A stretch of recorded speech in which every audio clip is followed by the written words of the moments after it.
Okay, so in this episode of Book of the Beast, we're moving on to heavy support, and the first unit in the heavy support section is the totally amazing mech guns. These are by far one of the best units in the book, and if you're not playing with artillery with these mech guns, you really should be. They're super cheap, they're really effective, and they're just really hard to shoot, and they're really hard to kill in shooting. So they are artillery. They're a base unit of 18 points, and for that you get a cannon. The cannon is, of course, basically a 36-inch range missile launcher. You have strength 8 AP3 single shot, or a strength 4 AP6 small blast. And they are crewed by Gretchen, so they're all going to be ballistic skill 3.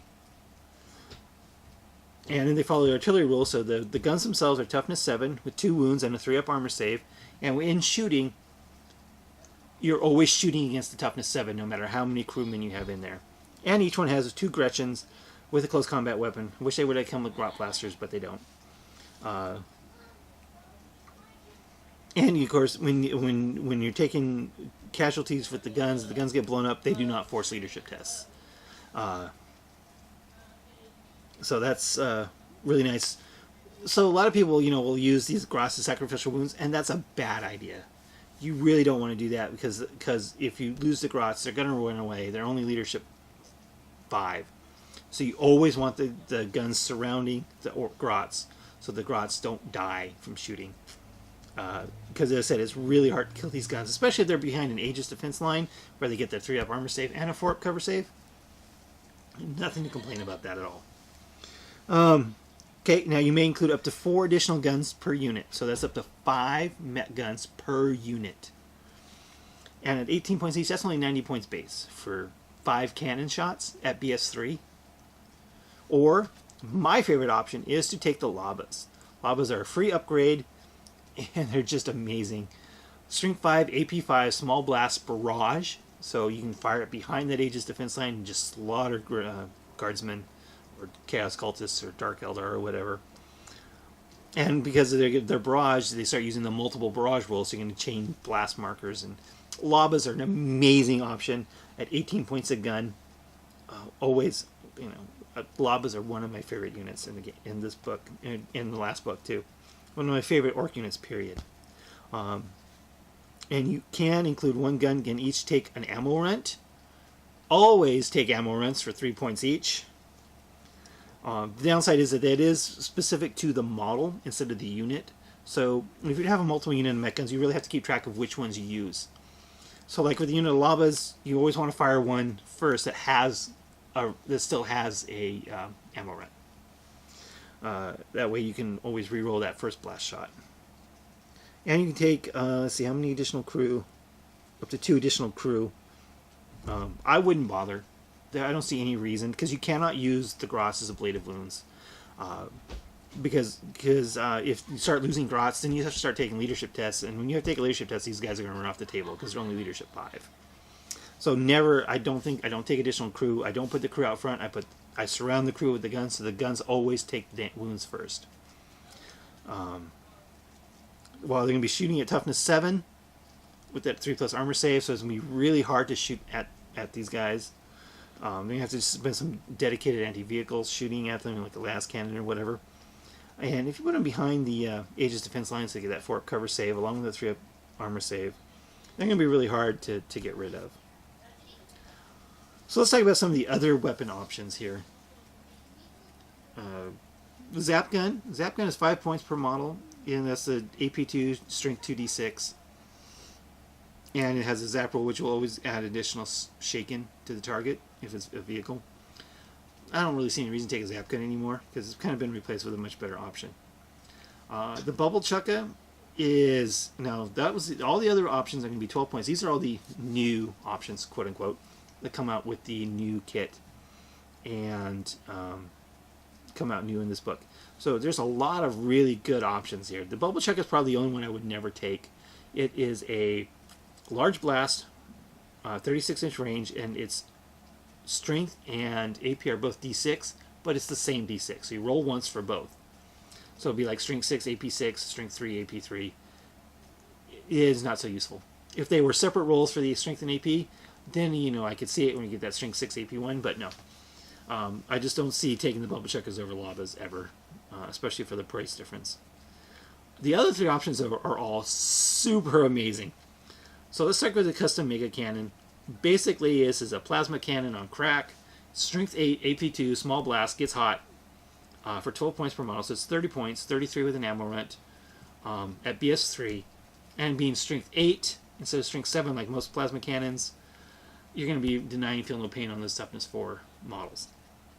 And doubling out toughness 4 models at AP2. And that's just amazing. It's absolutely amazing. Custom Mega Cannons are fantastic. I played them a lot. I think they're just great.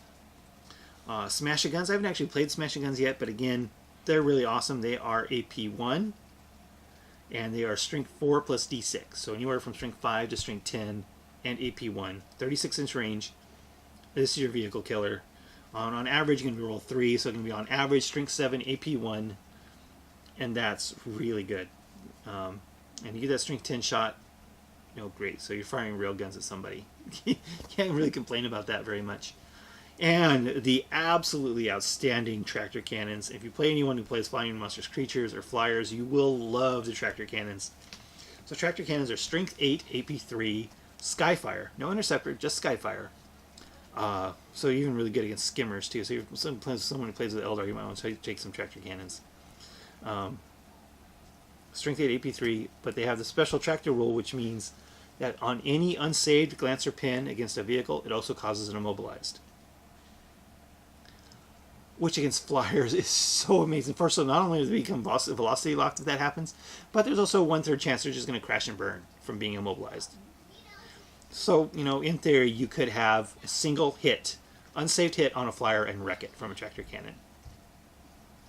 Or unsaved glance or pin and wreck it. And since most Flyers are going to be 10 or 11 armor, your strength 8 with Skyfire, these is a serious threat to all Flyers.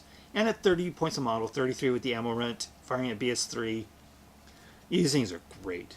And they're even better against Flying Monsters Creatures, because if you do an unsaved wound with a Flying Monsters Creature, their grounding test is -3. So they only stay in the air on a 6.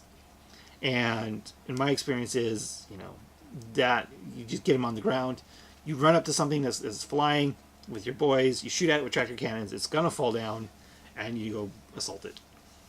So the only options I would probably never take on these guys is be the zap guns and the bubble chuckas. Everything else is so good, and for the price. So a full unit of these guys with ammo runs is 160. With the big expensive guns is 165 points. With Labas or cannons, with the ammo runs, they're 105 points. And with that toughness 7, and with 5 guns, you can have 10 wounds with a 3-up armor save. It's going to be impossible to double them out, so you're going to have to pour some shooting into these things. And you're going to sit back, and they just the shooting from these guys is just fantastic. There is no downside to the mech guns. I mean, if they do get assaulted, you're going to be fighting, half a dozen grots. So they're just going to get annihilated in an assault. But if these guys get assaulted, it's already late in the game. You've probably already lost. But yeah, the mech guns are absolutely one of the best units in the Codex. They were one of the best units before this Codex came out, when they were released in White Dwarf. And now that we got the book, they're just absolutely fantastic. So if you haven't played mech guns, I can't stress enough how good these guys are, how cheap they are. Even if you just take a unit of 3 Labas with ammo rents for a whole whopping 63 points, you will not be disappointed. And even if they don't do something, they scatter off every turn or whatever, so what? You've spent 63 points. You park them next to objective, maybe they may score some points for you.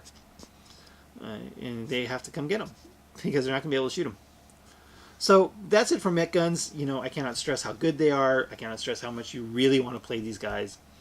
As if you're going to have a unit sitting in the backfield shooting, these are the guys to do it. Toughness 7, 3-up armor save, sitting on an objective.